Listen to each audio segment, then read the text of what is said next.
Today I'd like to talk about the importance of humility and the relationship of joy and humility. The Dalai Lama and Bishop Desmond Tutu uh, have a good rule that they try to follow when they're giving a talk, and they've been invited, of course, in their lives, in their careers, to give presentations all over the world. And their thought is that when you are giving a presentation, one thing to remember is that you are on the same level as those that are hearing the talk. Never think of yourself in any way as superior to them, as better than them. But just realize that, you know, as you look out at them, as they are trying to receive your words, as they're trying to follow what you're presenting, just think of yourselves as on the exact same level as they are, so that you don't get carried away with your own self-importance.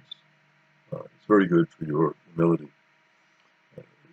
Bishop Tutu talks about an interesting uh, encounter he had about humility, and it was with the bishop at an ordination.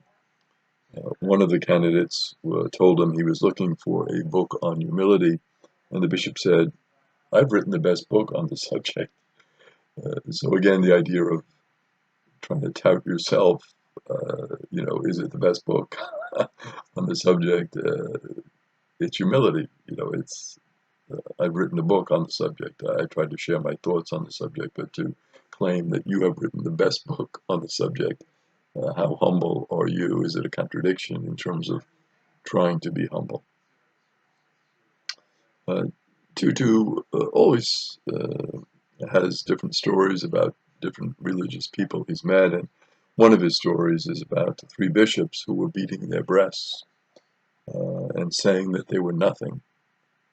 So they were doing this as a sign of repentance, and uh, one of the lowly acolytes who was serving with the bishops came forward. He did the same thing, trying to follow the example of the bishops and trying to be humble in his own way. And the bishops turned to one another and said, "Look who thinks he's nothing." So the idea is, we're nothing, but he can't say he's nothing. The idea of what is true humility all about, and how do we achieve true humility without judging others and putting others down. Um, Dalai Lama quotes a wonderful Tibetan prayer, which is, "Whenever I see someone, may I never feel superior to that person." So the importance of when we encounter someone, not putting ourselves in a higher position than them, but realizing there's an equality in everyone. And everyone has different gifts, different talents. We want to appreciate those gifts and talents that that person has and that that person is willing to share with us. Bishop Tutu, in reacting to that, says, well, one of the key things about humility is realizing where our gifts are from. The idea that God has given us these gifts. So these gifts aren't something that I have achieved on my own, but each gift I have is a blessing from God. So I thank God for them, and I try to use them to the best of my ability, obviously, but to use them to give praise to the God who has given these gifts to me. The Dalai Lama quotes a Tibetan saying, which is kind of similar. He says, "Wisdom is like rainwater. Both gather in low places." When the spring bloom comes, where does it start? Does it start on the big hilltops or down in the valleys? The idea is that we have to realize where this wisdom comes from and celebrate that wisdom and not get carried away with our own self-importance and think how wonderful we are, because we start at the lowest places and then we build up to the higher places. Humility also is very important in terms of the ability to laugh at ourselves and to not take ourselves too seriously. That is a good sign of humility. Bishop Tutu responds and says, yes, that's very important because the humor that does not demean is an invitation for everyone to join in the laughter, whereas the humor that demeans another person is really belittling that person, targeting that person. And so that's kind of a mean-spirited type of laughter because we're putting someone down, whereas true humor is the ability to laugh with everyone and not to target anyone and to say that person has this fault or something that we can laugh at, a universal sense of laughter. Acceptance, which is kind of one of the keys to humility and one of the keys to joy. Acceptance is the opposite of resignation and defeat.